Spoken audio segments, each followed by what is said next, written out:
bukan mungkin, menguntungkan. Karena apa ya, gitu. Oki itu adalah sumber informasi pertama. Dialah yang kemudian pertama kali dihubungin oleh Reza Gledis, ya. Tadi sesuai keterangannya dihubungin beberapa kali, 9 kali dari sejak bulan September sampai akhirnya di bulan November, Oktober atau November, barulah komunikasi itu secara langsung ada. Apa kepentingannya? Ternyata dia minta 30 apa mau dipertemukan sama Nikita, gitu. Oke, menyarankan mau ketemu Nikita, saya minta waktunya dia Nikita dulu konfirmasi. Nah, di situ dia tanya, Teh, nanti aku konfirmasi ke Niki dulu, takutnya dia marah. Itu kan tadi chat-chatnya, ya kan? Nah, Nikita bilang, urusan apa? Kalau urusan nggak jelas, nggak usah ketemu. Dikonfirmasi lagi sama dokter Oki, kalau begitu nanti ke mail aja, gitu. Terjadilah percakapan itu. Itulah peristiwa hukum yang sebenarnya, gitu. Nah, endingnya adalah di situ Reza Gledis itu berdasarkan keterangan saksinya Oki, dia meminta 3 poin, gitu. Meminta 3 poin karena isu-isu skincare ini. 3 poin itu apa? Dia minta supaya Niki tidak mereview produknya lagi, tidak ber-speak up, tidak berbicara di media gitu, soal produk-produknya dia. Disetujui sama Nikita melalui mail. Poin kedua apa? Poin kedua adalah supaya produknya yang itu jangan dijelek-jelekan, yang glowing booster cell yang bermasalah. Keterangan Oki begitu tadi, ya.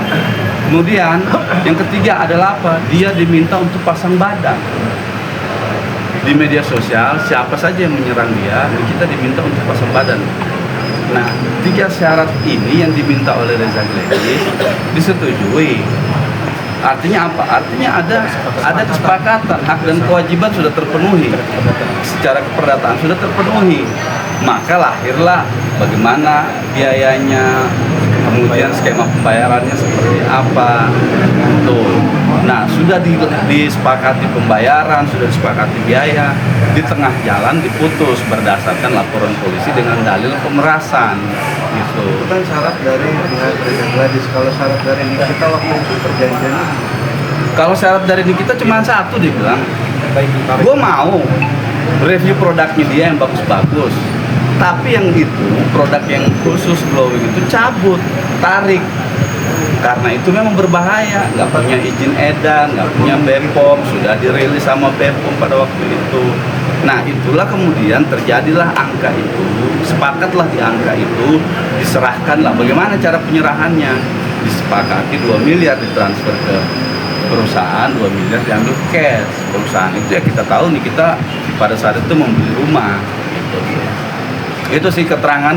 Nah, kalau untuk Dea, dia menjelaskan kerugian-kerugian yang dialami sama Nikita. Saksi tadi dia mengatakan bahwa Nikita Mirzani itu punya banyak usaha, ya, sumber pekerjaan dia untuk menghasilkan uang itu ada, misalnya dari media sosial. Media sosialnya itu ada TikTok, YouTube, Instagram, ya. Instagram misalnya sekali post berapa, 15 detik tadi ya? 15 detik 50 juta tanpa muka katanya.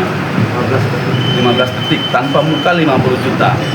Kalau sama muka bisa 80, bisa 100 gitu. Nah, artinya apa? Potensi kehilangan kerugian ini besar sekali.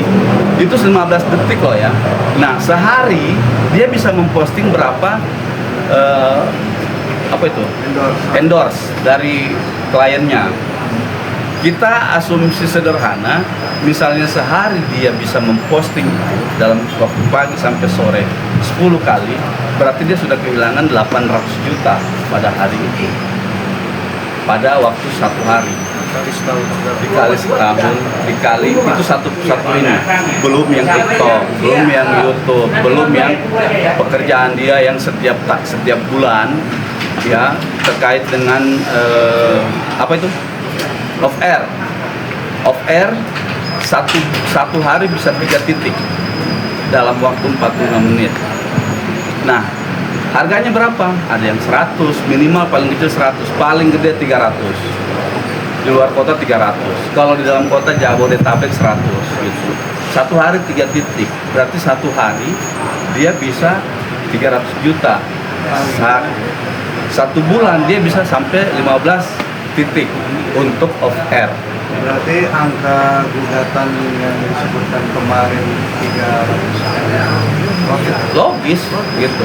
Itulah kerugian-kerugian yang kami hitung berdasarkan pemasukan dia. Makanya kami menghadirkan bukti pembayaran dari orang, perjanjian berapa ratus juta gitu.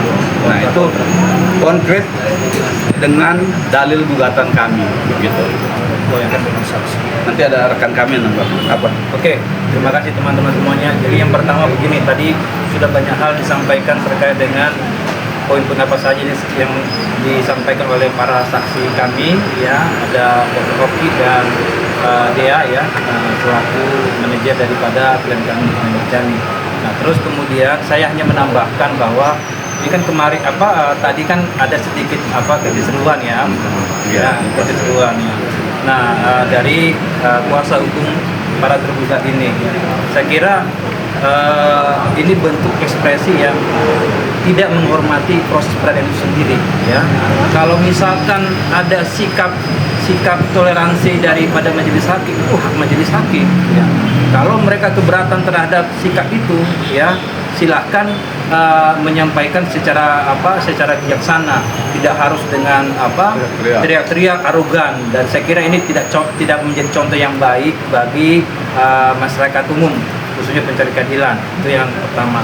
Nah, terus kemudian yang kedua, kami sangat mengapresiasi majelis hakim di mana kami sudah diberikan kesempatan, ya, untuk menghadirkan saksi kami hari ini. Tentu ini kami apresiasi, ya. Ternyata majelis hakim masih memberikan toleransi yang cukup menurut kami, karena kami merasa kami tidak salah waktu persidangan minggu lalu. Kami tepat waktu, hanya memang saksi kami yang memang terlambat datang, dan kami sudah konfirmasi ke absensi. Itu saja. Jadi ada miskomunikasi. Jadi terima kasih kembali. Terus kemudian yang ketiga adalah ini ketika tadi persidangan saksi kami menyampaikan keterangan saksinya, ya, keterangan yang mereka ketahui dan lihat dan alami, itu kan teman-teman media tidak melihat adanya kuasa hukum para tergugat ini. Nah, saya tidak tahu apa yang menjadi alasan yang jelas, ya. Tapi ini menurut kami ini adalah contoh yang tidak baik, ya. Tidak menghormati proses peradilan itu sendiri, ya. Padahal dari awal mereka ada. Ya. Jadi saya kira ini tidak mencerminkan opus nobile atau profesi mulia sebagai advokat, ya. Begitu.